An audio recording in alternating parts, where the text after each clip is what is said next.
வலியற்ற varicose vein சிகிச்சை எளிய 30 நிமிட செயல்முறை 7847045678. எத்தனை தனியார் அமைப்புகள் கடிதத்தை வெளியிட்டிருக்காங்க நீங்க அனுமதி கொடுக்க மாட்டேன்னு சொன்னதுக்கு அப்புறம் ஒரு எல்இடியில கும்பாபிஷேகத்தை பாக்குறது ஒரு பக்தருக்கு அது கலவரத்தை தூண்டுறதா?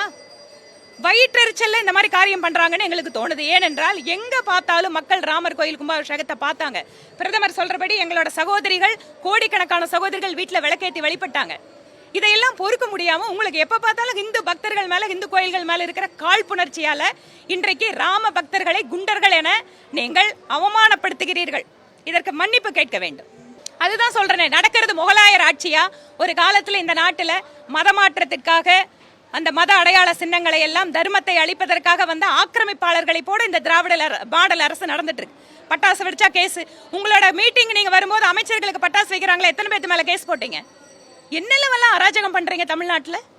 எங்கள் கட்சியில கோயம்புத்தூர்ல மட்டும் கிட்டத்தட்ட 15-20 பேர் மேல எஃப்ஐஆர் போட்டு போலீஸ் ஸ்டேஷன்ல அடைச்சு வச்சிருக்காங்க. பட்டாசு வெடிச்சது கேஸ், கோயிலுக்கு போனதுக்கு கேஸ். இது என்னது?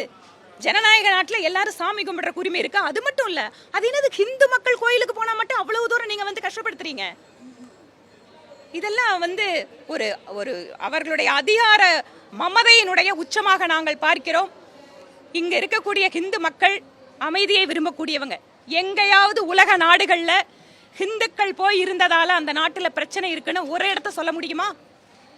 ஹிந்து தர்மம் என்பது அத்தனை மக்களையும் அரவணைக்கக்கூடிய தர்மம். எந்த இடத்துல ஹிந்துக்கள் இருந்தாலும் அவங்க தொல்லை இல்லாம, பிரச்சனை இல்லாம அந்தந்த நாடுகளுக்கு விசுவாசமா வாழ்ந்துட்டு இருக்கிறவங்க.